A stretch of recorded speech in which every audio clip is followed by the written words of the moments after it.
What's going on, everybody? It's the one and only Chase Freedom. And today I'm going to show you my process of making melodies. I use contact for both the instruments in this beat, and I'll show you how I process them and how I utilize scalar to kickstart my melodies. Okay, so let me play you the melody real quick here.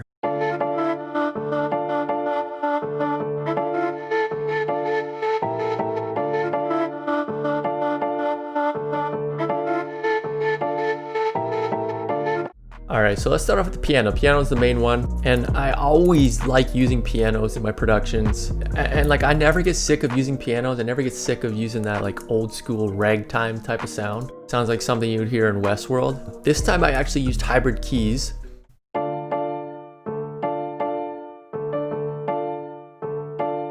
So you hear that preset itself actually has a little bit of retro tone to it already. And then I just added in the Vinyl 3 preset from RC20. I took out the noise.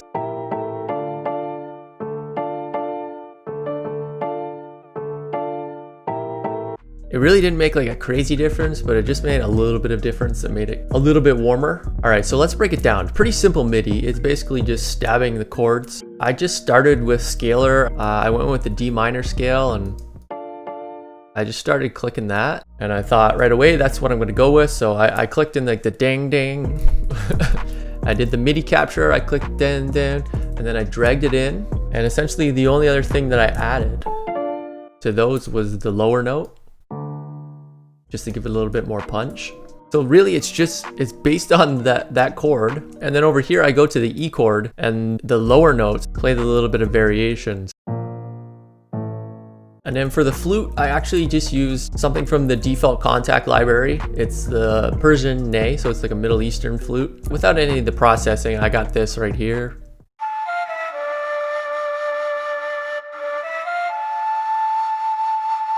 That's just so basic, so I wanted a little bit more movement to it, so I added in the Nicky Romero kickstart just to get that pumping sound.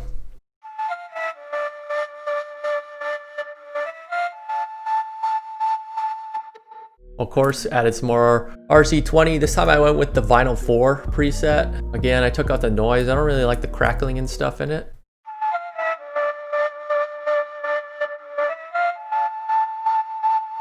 This piano is like the ragtime piano. I picture something like in Westworld, the old Western style. And that pumping sound just kind of gives it like a galloping sound, right? Ding, ding, ding, ding, ding, ding, ding, ding, ding.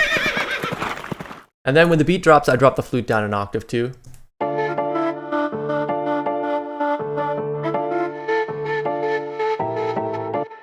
So the thing with this beat though is something that I'm trying to incorporate a little bit more lately is I want like a different pattern in the verses versus the hook. Sometimes I'll be switching up the 808, so it's a different 808 in the verse versus the hook. Or sometimes like this, I totally switched up the melody in the verse. So basically, like you can see here, this is the same pattern I got going, but I just started adding the higher notes as a melody.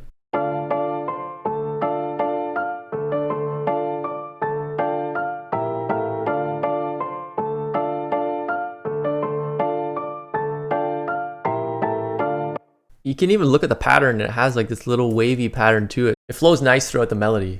And that's it, man. Sometimes like when you break down a melody, it might sound like it's a little complicated overall, but when you break it down and look at it on the piano roll, I keep hearing this keep it simple, stupid saying, you know, for a lot of stuff. And I think it's really, the point is, I think the melodies that you hear that sound crazy, they're layers on layers on layers of simple stuff.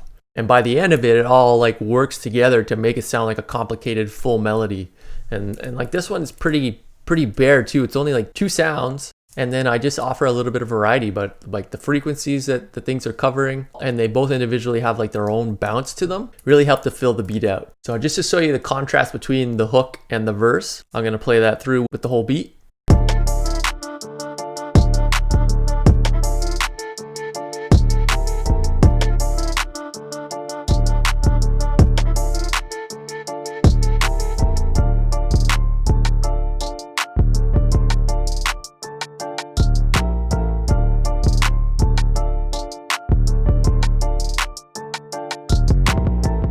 For anybody out there using Logic, like I could have made this pretty much the exact same sounds using the Logic stock instruments, because these are pretty basic sounds. It It's just, I think that's the main point. Like, you watch a lot of these videos of the breakdowns of the cubeatz type beats, etc., and how they make the samples. It seems complicated at first, but really, man, when you break it down, it's simple. It's just layers. It's layers. It's all it's about. So if you have any questions about like how I did the drums or any other thing that I might have missed when I was talking about the melody, let me know in the comments below. I'm gonna do more beat breakdown videos, but Logic Pro users, make sure to subscribe, because pretty much everything I'm doing is in Logic Pro, and I'm gonna make a whole bunch of videos using just stock Logic sounds. That's it for today's video. Hope you like the beat. Let me know what you guys think.